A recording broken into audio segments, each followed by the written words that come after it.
Nous appelons Eileen Schutteten.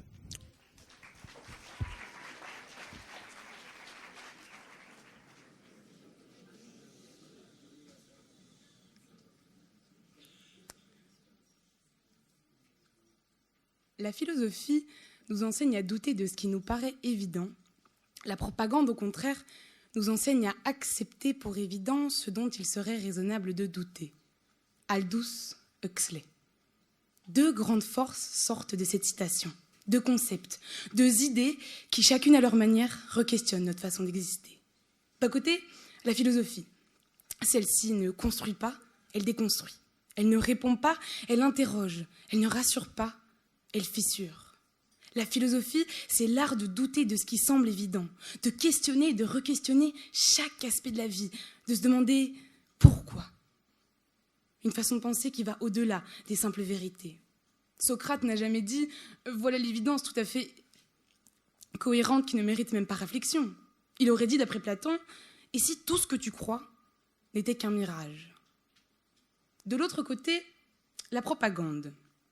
Celle-ci ne questionne pas, elle affirme. Elle ne trouble pas, elle rassure. Elle ne libère pas, elle installe.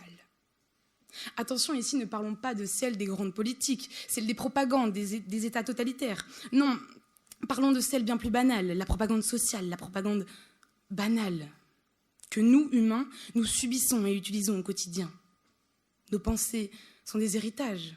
Nous croyons raisonner seuls, or nos avis, nos certitudes, tous ont été semés.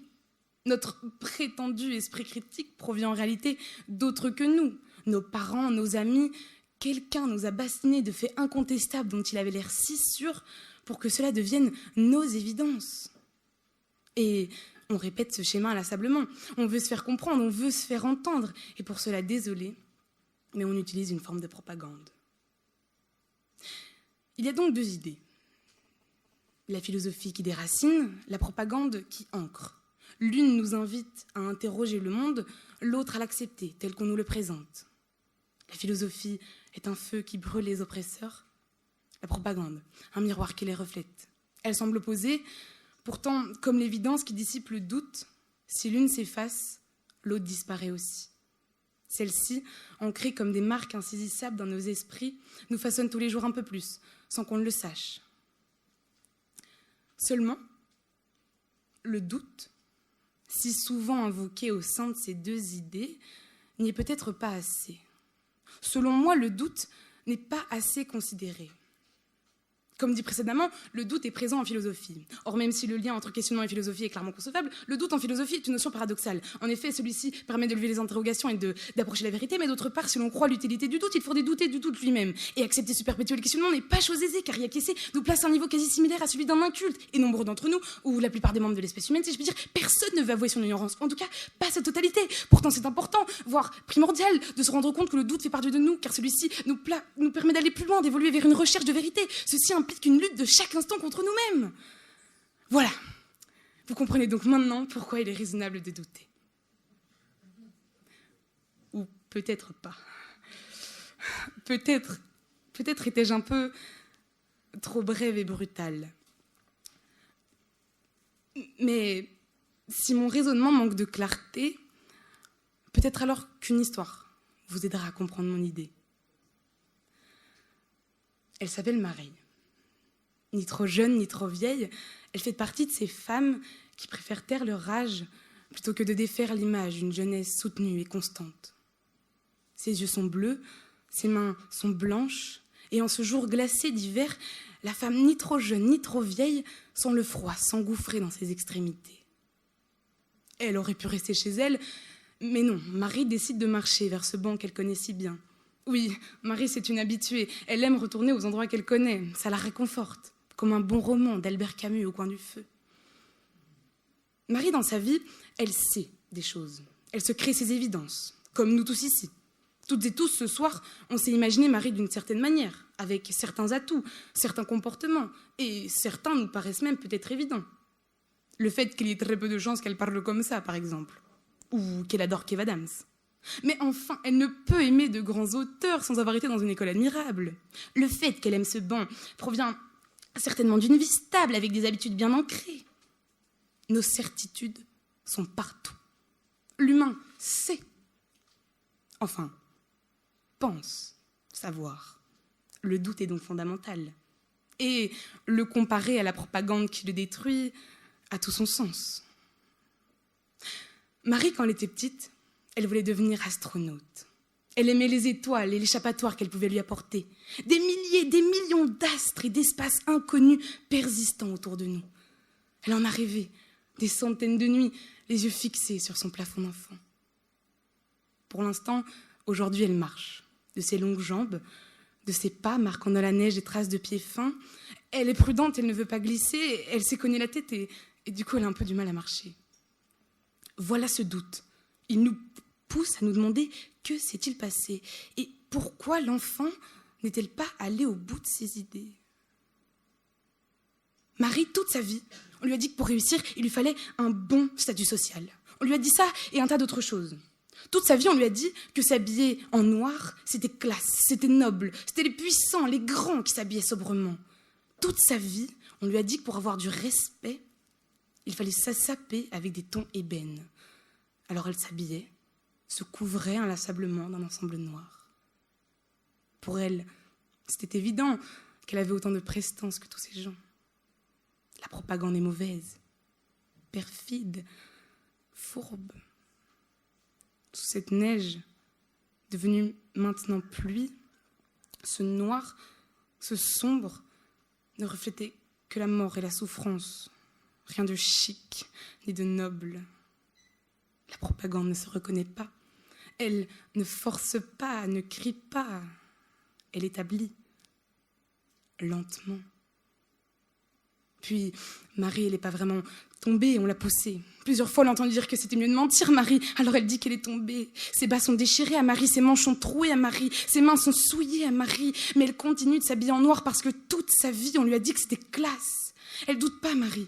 Elle accepte pour évident ce dont il serait raisonnable de douter parce que personne ne lui a jamais appris que peut-être c'était pas toujours vrai ce qu'on lui disait.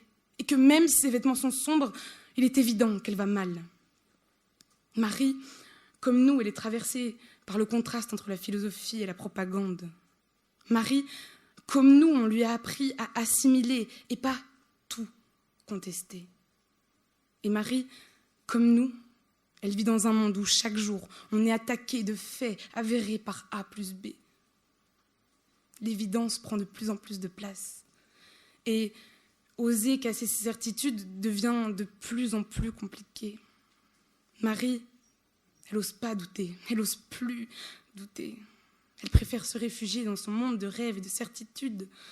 Parce que Marie, c'est comme s'il avait vu sa vie s'étioler et qu'à chaque fois qu'elle avait voulu s'interposer, ses yeux finissaient par pleurer. Alors elle n'ose plus s'interroger.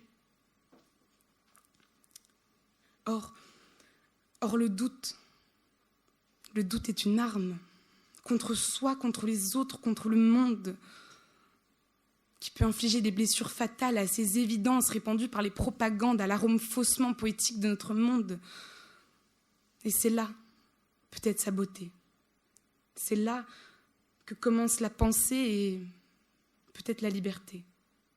Une liberté fragile, une liberté qui tremble, mais une liberté qui vit. Marie, quand elle était petite, elle voulait devenir astronaute. Sa maman lui avait dit « Oui, c'est promis ». C'est à ça qu'elle pense le soir, quand, lors des nuits les plus sombres, couchée sur le banc où elle a l'habitude de dormir, ses yeux se perdent au travers de l'infinité d'étoiles qui l'entourent. Merci.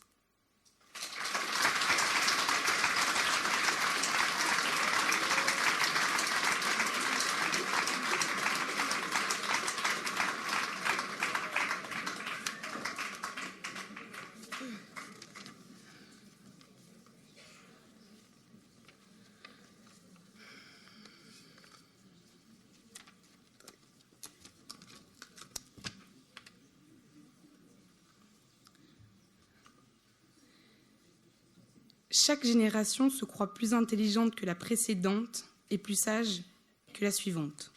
George Orwell.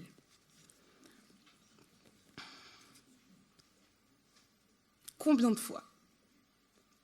fois j'ai entendu mes grands-parents me dire « Mais tu sais, de mon temps, on n'aurait jamais permis ça. » Et je ne peux m'empêcher de me poser la question, combien de fois leurs grands-parents leur ont dit « Mais de mon temps, on n'aurait jamais permis ça. » Et je pense que, inlassablement, si on remonte de génération en génération, chaque parent, chaque grand-parent a dit ça à ses enfants. Parce que c'est un fait, le changement fait peur.